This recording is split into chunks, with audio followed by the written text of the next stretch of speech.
এয়া 8 পানী গুৱাহাটী ৰাতিপুৱাৰ আঞ্চলিক বাতৰি পঢ়িছোঁ লেতৰু পাঠকে। অসমৰ মুখ্যমন্ত্ৰী প্ৰেমফুল মণ্ডলৰ তালু গৰম। শিক্ষা বিষয়া অধ্যক্ষ ঠাণ্ডাৰাম বৰদলৈ পেটৰ অসুখত ভাঙাগড় মেডিকেলত ভৰ্তি হৈছেহি।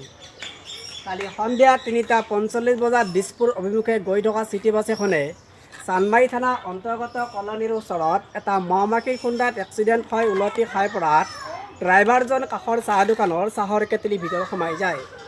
অসমৰ মুখ্যমন্ত্ৰী প্ৰেমফুল মণ্ডলে কয় যে চাহৰ কেটলিটো ভাঙি পেলাই ড্ৰাইভাৰজনক উলিয়াব পৰা যাব। ভাৰতীয় জনতা পাৰ্টিৰ নেতা লোকেল আদৱানীয়ে বেচৰম ৰাজনৈতিক ব্যৰ্থতাৰ বাবে পায়খানা বাল্টিংটো চুৰি হয়।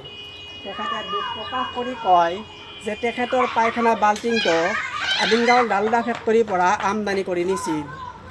ভাৰতৰ প্ৰাক্তন প্ৰধানমন্ত্ৰী শ্ৰী অটল বিহাৰী বাজপেয়ীৰ ডাঙৰ ল'ৰাটো প্ৰথম অসম ভ্ৰমণলৈ আহি অসমৰ আপুৰুগীয়া সম্পদ আঠিয়া কল দেখিবলৈ পাই একেৰাহে 7টা আঠিয়া কল খাই অৱশেষত পায়খানা কৰিব নোৱাৰা হৈ ইহলীলা সম্বৰণ কৰি স্বৰ্গগামী হয়। অসমৰ মুখ্যমন্ত্ৰী প্ৰেমফুল মণ্ডলে এই বাতৰি পোৱাৰ লগে লগেই শোকান্তপ্ত পৰিয়ালবৰ্গলৈ সমবেদনা জ্ঞাপন কৰে, লগতে মৃতকক দিল্লীলৈ নিয়াৰ ব্যৱস্থা কৰোৱায়। কালি সন্ধিয়া গুৱাহাটী মাছখোৱা ফেঞ্চি বজাৰৰ সন্মুখত দুটা প্ৰকাণ্ড ষাঁড় গৰুৰ মুখামুখি সংঘৰ্ষৰ ফলত বহুতো আলুকবি পাচিত বিস্তৰ ক্ষতি সাধন হয়। পল্টন বজাৰ থানাৰ ভাৰপ্ৰাপ্ত অচি SK দত্তই দুৰ্ঘটনাৰ সম্ভেদ পাই ততাতৈয়াকৈ ঘটনাস্থলীলৈ ৰাওনা হয়। আহত আলুকবিবোৰক নিজৰ বেগত ভৰাই লৈ নিহতবোৰক ব্ৰহ্মপুত্ৰ নদীলৈ ঠেলি দিয়ে।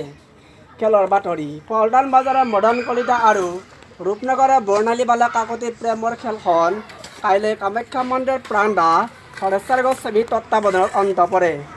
বতৰৰ আগলি বতৰা অনুযায়ী অহা 24 ঘণ্টাত দিনৰ ভাগত প্ৰখৰ গৰম পৰিব পাৰে আৰু এই গৰমৰ উত্তাপতেই সন্ধিয়া সময়ত ডেকা ছোৱালীয়ে গাভৰু ল'ৰাৰ ঘৰলৈ পলাই যোৱাৰ সম্ভাৱনা আছে।